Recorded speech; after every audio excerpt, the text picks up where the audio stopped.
Bonsoir, bienvenue dans notre boutique de jeux de société. Est-ce que je peux vous renseigner?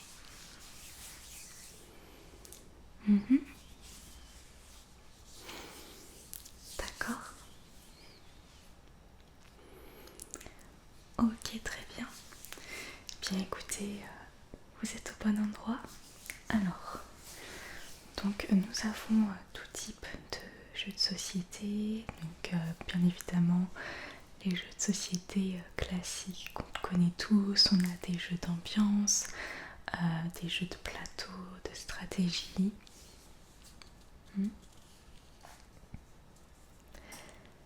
D'accord. Donc si j'ai bien compris, vous venez d'aménager dans votre premier appartement, félicitations, et vous souhaiteriez avoir un espace dédié avec quelques jeux de société pour quand vous recevez vos amis. Très bonne initiative. Alors, donc, est-ce que vous avez déjà l'habitude de jouer à des jeux de société?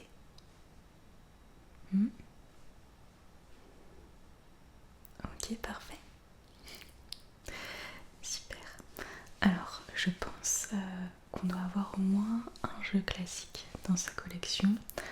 Donc, par jeu classique, j'entends par exemple un jeu de domino ou un Monopoly, un Scrabble, un Uno.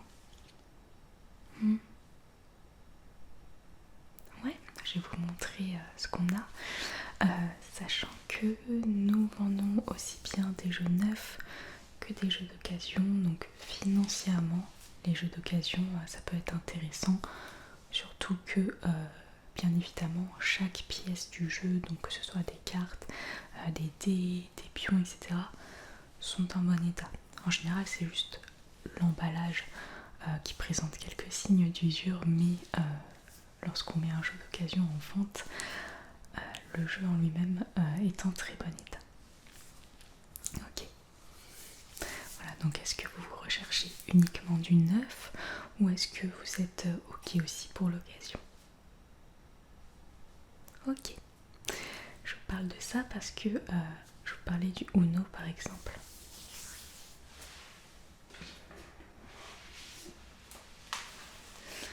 Nous avons un Uno qui est très apprécié en ce moment parce que je ne sais pas si vous savez, mais Uno a fait plein de variantes de son jeu classique qu'on connaît tous.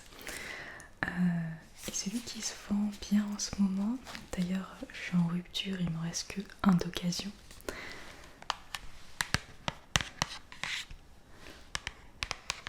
C'est le Uno Flip.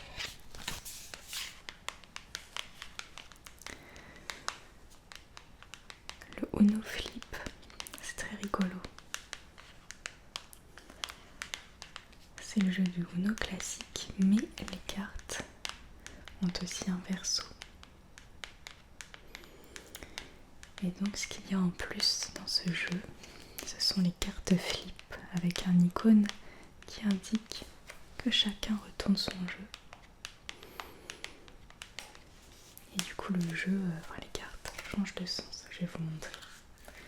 Donc c'est un jeu d'occasion, parce que vous voyez il y a un peu d'usure au niveau de l'emballage, mais il y a toutes les cartes et les cartes n'ont aucun... elles ne sont pas abîmées.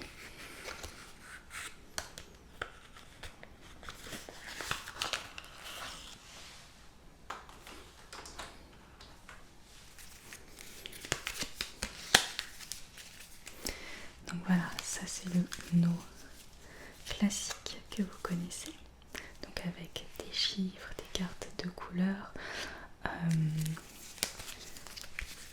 des cartes spéciales comme interdiction de jouer.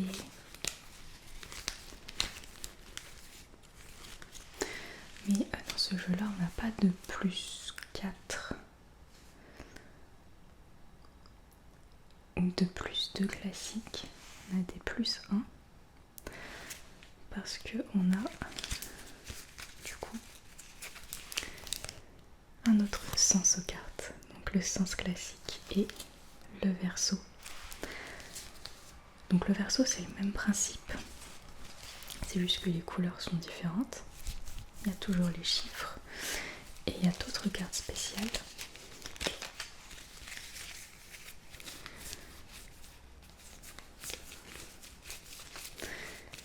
Qui sont assez marrantes, il y a des plus 5.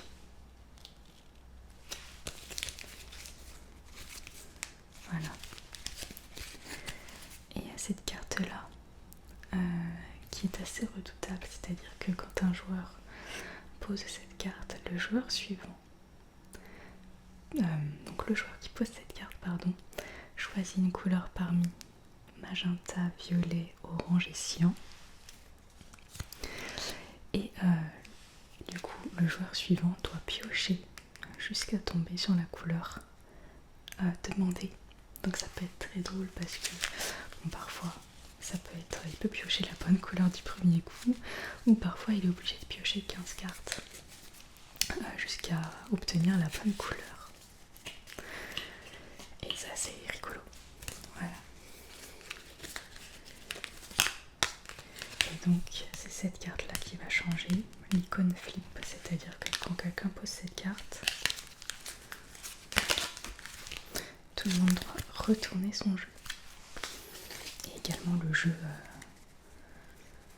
la pioche, etc.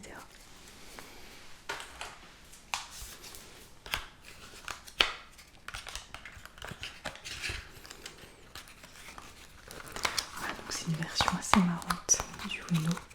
Et ça permet de faire des parties plus longues aussi.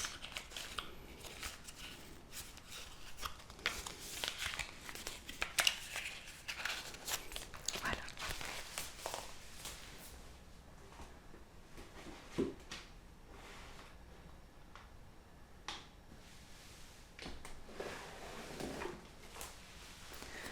Ensuite, en jeu d'ambiance qui marche bien en ce moment,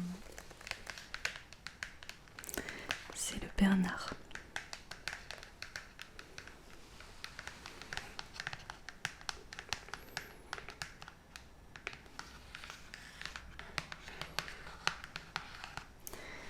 C'est un jeu où chaque joueur a des cartes sur lesquelles figurent des adjectifs.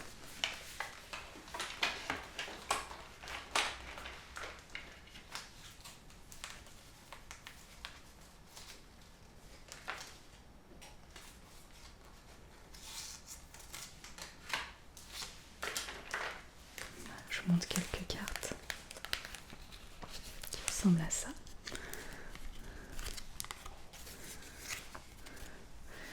Donc chaque joueur a une main avec une dizaine d'adjectifs, une dizaine de cartes pardon, avec des adjectifs comme par exemple gourmand, est autour de la table, enfin des adjectifs plutôt des qualificatifs, très intelligent,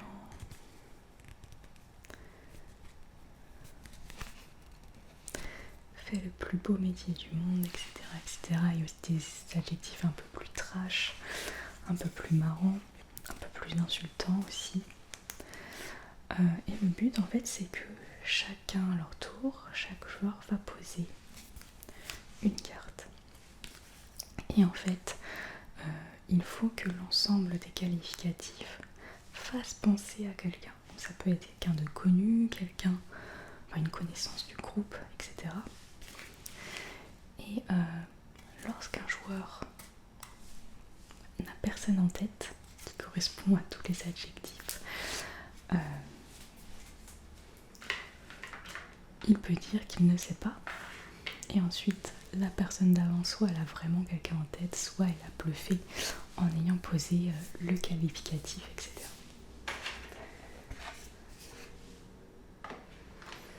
C'est un jeu qui est assez marrant.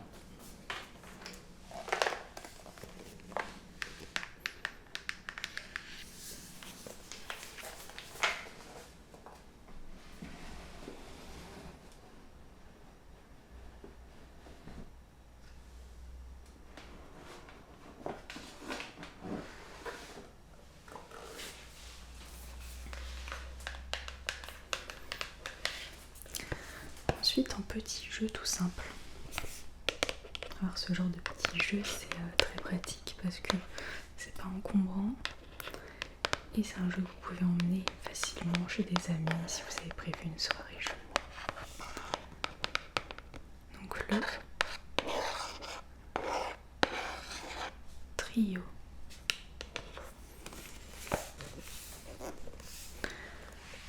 Ça c'est un jeu à la fois de chance et de stratégie et de... Je sais plus si c'est un jeu de bluff. Non, c'est pas vraiment un jeu de bluff. Mais voilà, en fait, vous avez des cartes avec des numéros et des couleurs. Et le but, c'est de former des trios, aller chercher, essayer de mémoriser le jeu des autres pour savoir quelle couleur et numéro est-ce qu'ils ont, pour ensuite former des trios un peu... Ça me fait un peu penser au jeu des 7 familles. On va chercher les cartes dont on a besoin chez les autres en essayant de retenir ce qu'ils ont dans leurs mains. C'est un peu le même principe, c'est différent. Mais franchement c'est sympa. C'est sympa, les parties sont assez rapides.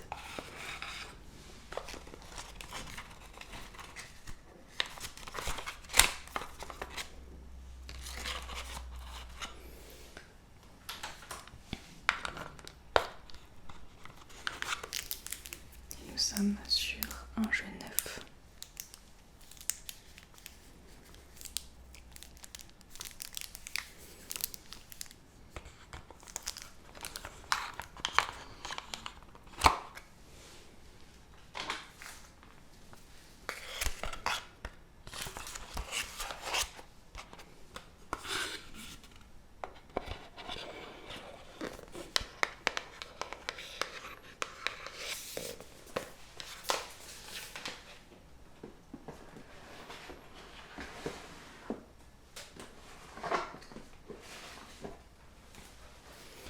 Ensuite, un jeu d'ambiance et de bluff. Très très très très apprécié. Le Time Bomb. Alors, en boutique, j'ai la version originale d'occasion. Et en neuf, j'ai une nouvelle version, le Time Bomb Evolution.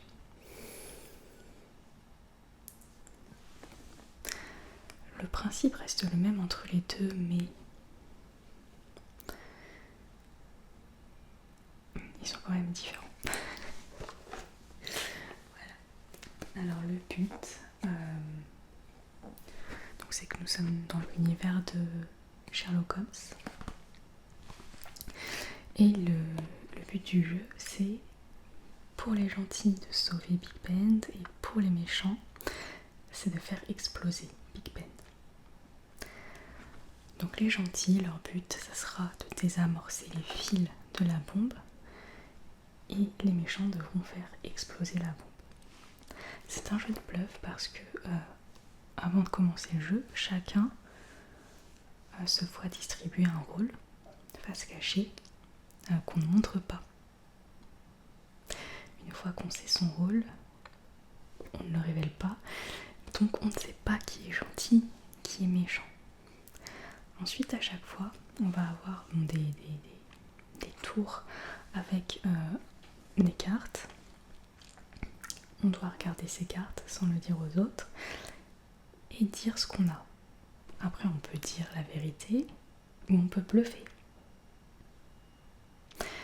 L'idée pour les bleus, pour les gentils, qui auront des cartes de couleur bleue, pour les gentils, l'idée c'est d'inciter les autres gentils à récupérer les fils, si le bleu a beaucoup de fils, si le gentil a beaucoup de fils dans son jeu, et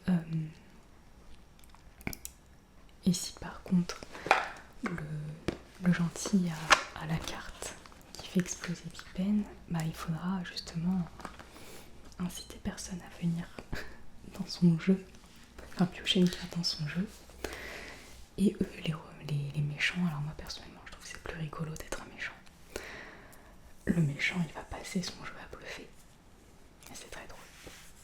Pour inciter les gentils à venir chez lui quand il n'a aucun fil de désamorçage, ce qui fait gaspiller des tours, ou justement quand il a la bombe pour faire exploser Big Ben. Voilà. Et c'est le genre de jeu où on peut y jouer pendant des heures à faire des parties encore et encore. Les parties sont très rapides.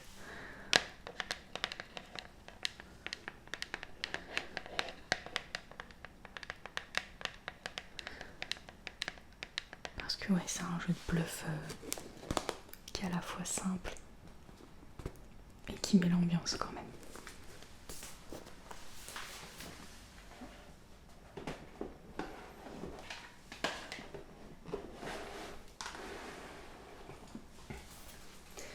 Donc ça c'est pour les petits jeux simples qu'on peut proposer et que je vends le plus en ce moment.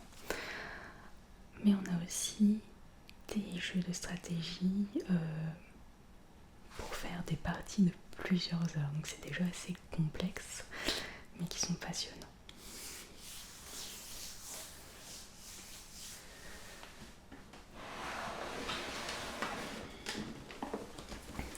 Par exemple, si vous voulez vous initier au jeu de plateau, moi je vous recommande celui-ci, le Seven Wonders, parce qu'il n'est pas très compliqué.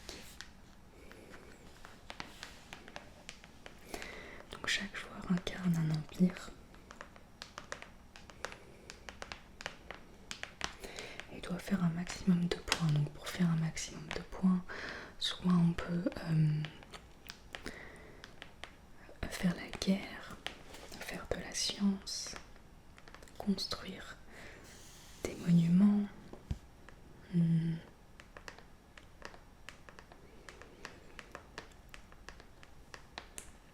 et donc pour ça, pour atteindre son but et faire un maximum de points, il faut récolter aussi des ressources. Donc voilà, il faut trouver le juste milieu entre récolter des ressources et faire des points. Parce que sans ressources, on ne peut pas faire de points.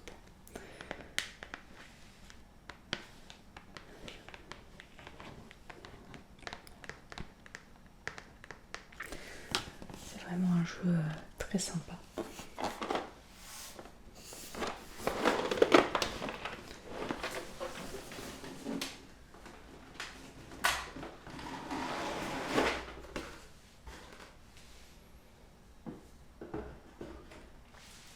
C'est d'ailleurs un jeu qui a gagné de nombreux prix.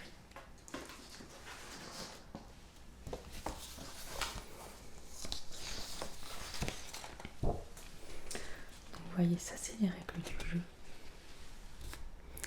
Ça va, franchement, pour un jeu de stratégie, c'est vraiment pas beaucoup. Après, on a un petit livret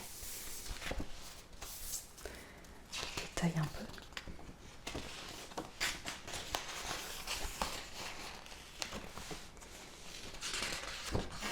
C'est un petit livret très très très court.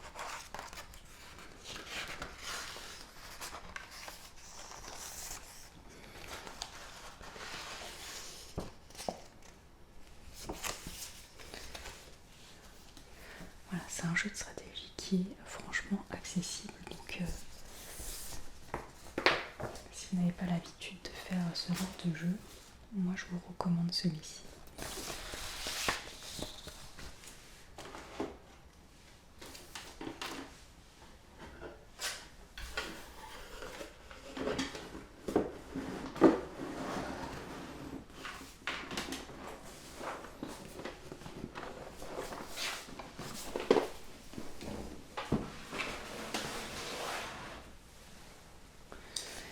Si on veut complexifier un peu le jeu, une fois qu'on a compris comment ça joue, qu'on a fait plusieurs parties, etc., j'ai aussi les extensions.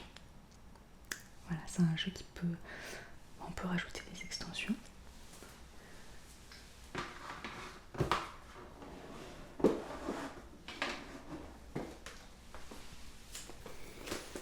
Voilà, ça ressemble à ça.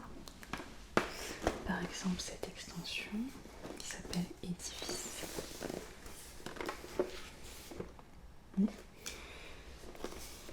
Elle permet de construire plus de monuments, par exemple.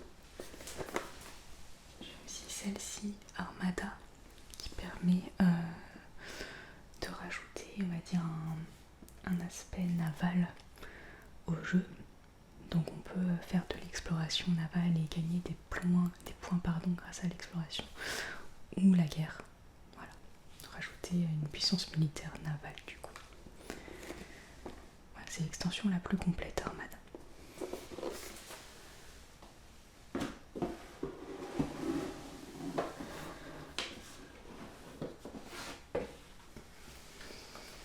Et Cities.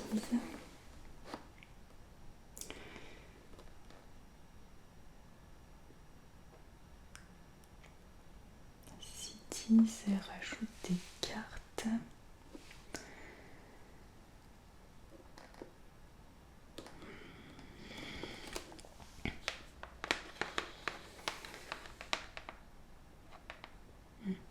Ça rajoute des cartes, plus de cartes ressources, plus de cartes argent aussi, parce qu'il y a de l'or dans le jeu, enfin la monnaie quoi.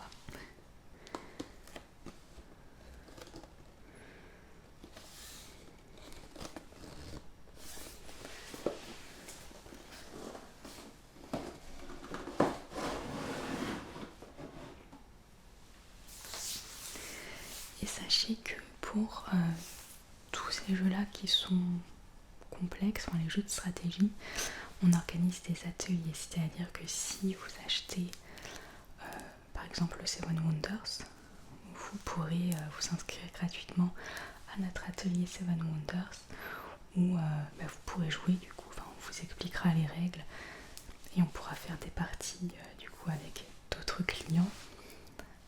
Voilà.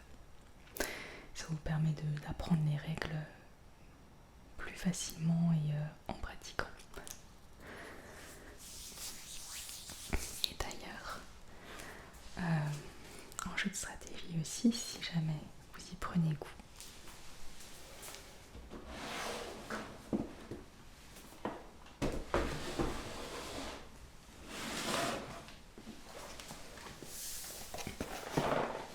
nous avons celui-ci qui est le préféré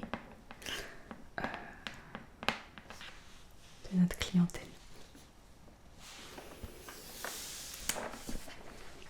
C'est l'Ark Nova. Donc le but de ce jeu, c'est la gestion d'un zoo.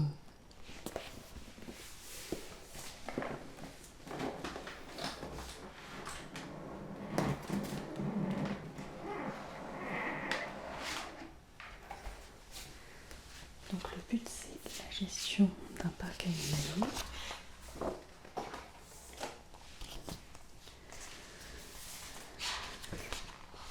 Et je vous recommande vraiment ce jeu. Par contre, voilà, si vous achetez l'Ark Nova, je vous recommande vraiment de vous inscrire à l'atelier parce que comprendre les règles tout seul, ça prend une demi-journée. Ça prend une demi-journée, donc mieux vaut aller à l'atelier, comme ça vous n'avez pas à vous farcir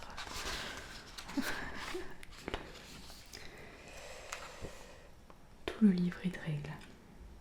Parce que c'est un jeu en fait où chaque joueur a plusieurs plateaux. Il y a un plateau central, il y a des pions, il y a des cartes.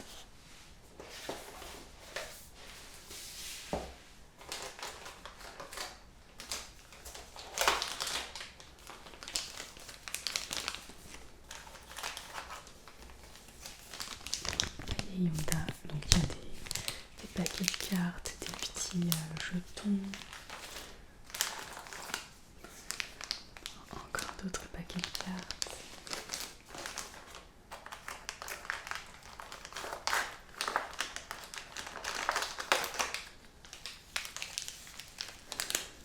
Encore des jetons, enfin des pions. Il faut avoir une grande table pour jouer à ça. Mais c'est vraiment un jeu exceptionnel.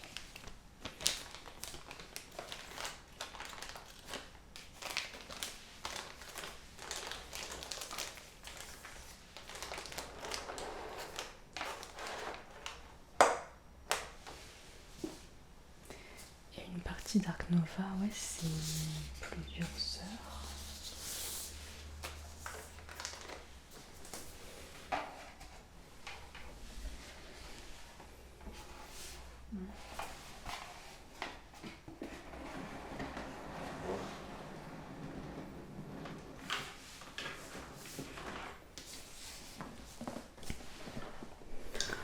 tellement de choses à l'intérieur que la boîte est très lourde.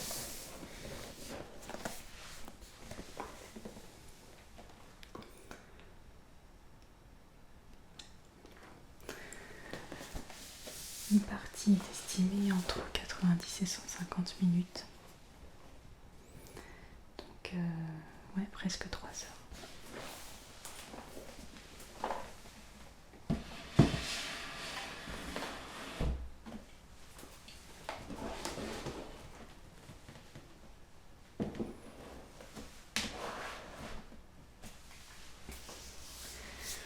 Si je reviens au classique, nous avons le Milborn, le Monopoly, le Triomino.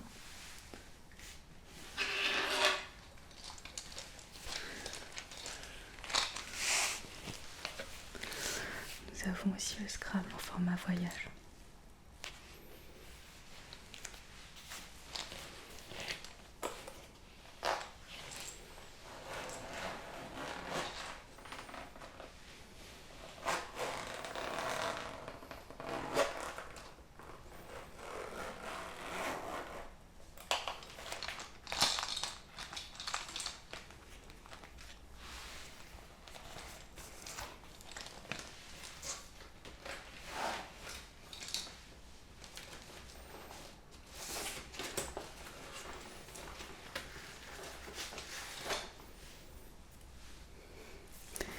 Avec le plateau qui est tout petit, bon, ça reste largement lisible.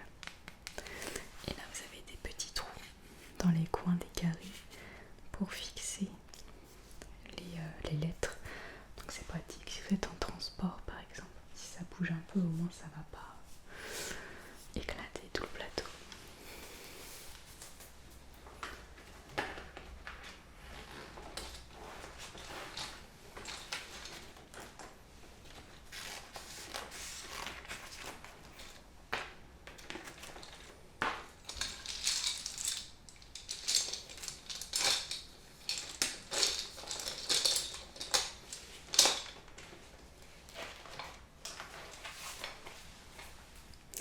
Et d'ailleurs j'en profite.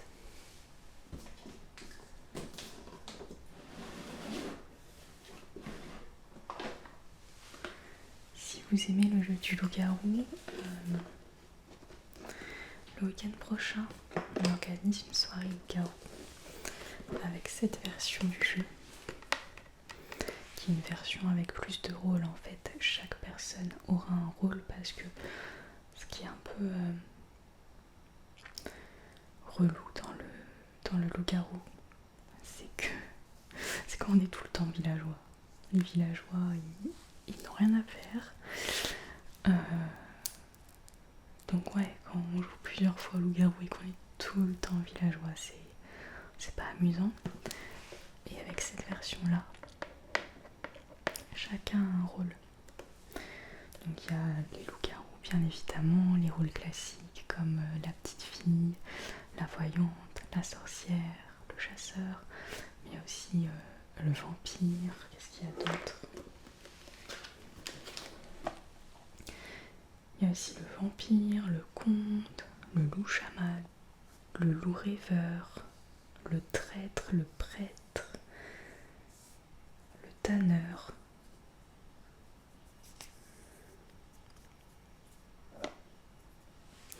Voilà, donc en fait personne s'ennuie. Donc voilà, sachez que si vous prenez ce jeu-là, vous pourrez vous inscrire gratuitement à la soirée loup-garou.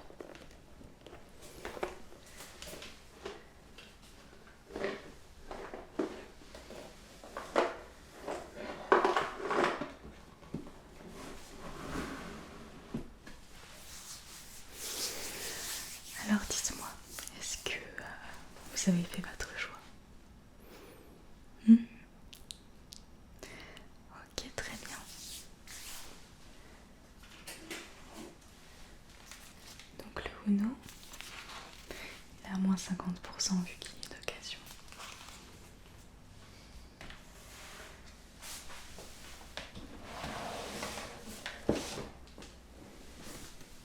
Très bon choix pour le Seven Wonders.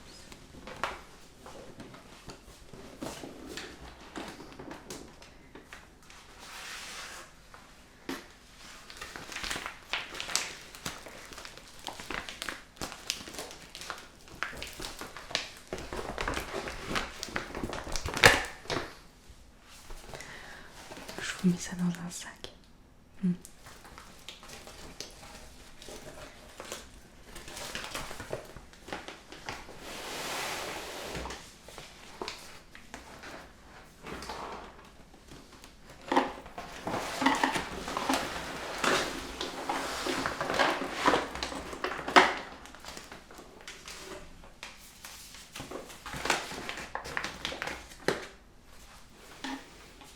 Le loup-garou. Ok.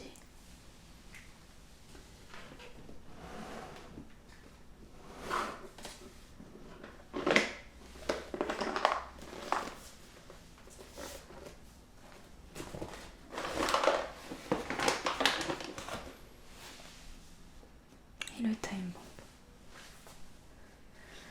Vous voulez laquelle? L'ancienne version ou la version évolution? La version évolution, il y a un peu plus de choses. Ok.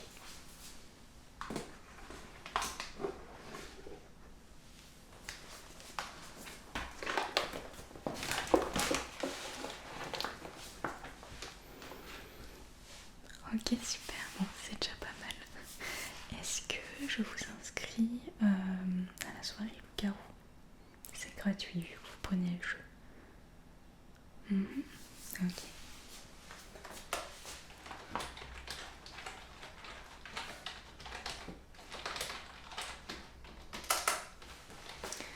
Alors j'aurais besoin de votre nom de famille et de votre prénom s'il vous plaît.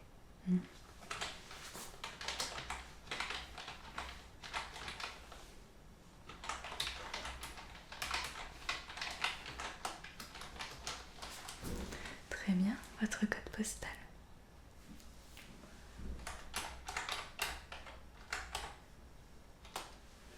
Votre numéro de téléphone, alors ce n'est pas à des fins commerciales, on ne va pas vous envoyer de pub ou de newsletter, c'est vraiment juste voilà, pour vous envoyer un rappel avant la soirée et vous prévenir si jamais c'est annulé ou s'il y a un décalage.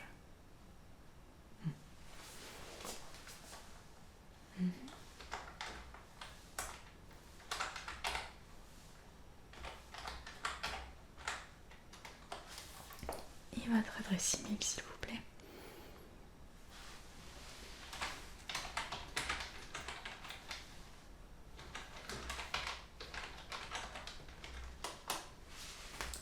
Super. Est-ce que je vous inscris aussi à l'atelier Seven Wonders? Alors l'atelier Seven Wonders, je regarde quand c'est.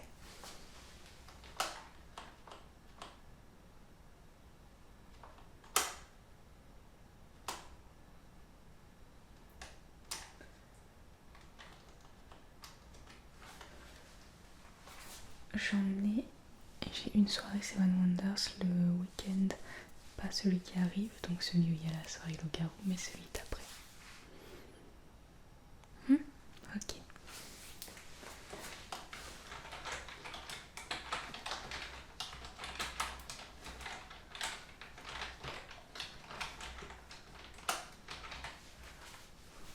Est-ce que vous êtes intéressé pour participer à l'atelier Arc Nova? Ça vous permettrait de découvrir le jeu. Par contre, effectivement, on demande une participation de 3 € si vous n'avez pas pris le jeu. C'est vendredi. Mais ça ira pour l'instant, ok. De toute façon, vous pourrez regarder sur notre site internet, on a mis le planning de tous les ateliers et des ateliers Arc Nova, on en fait toutes les 2 semaines à peu près. Ok, je vous encaisse.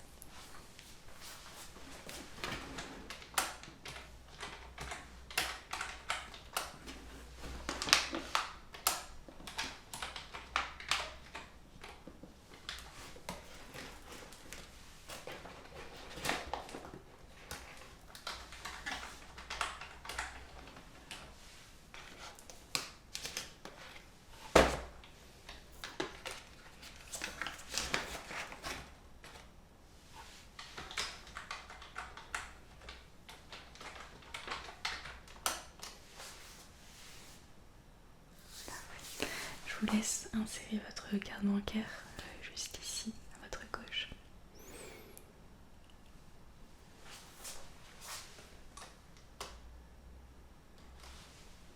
Parfait. Bien, écoutez, hop, vos jeux sont là. Je vous laisse récupérer votre sac. Je vous remercie. Je vous souhaite des très bons jeux, des très bonnes soirées jeux de société. Je vous dis à très bientôt pour la soirée loup-garou. Merci à vous. Bonne soirée.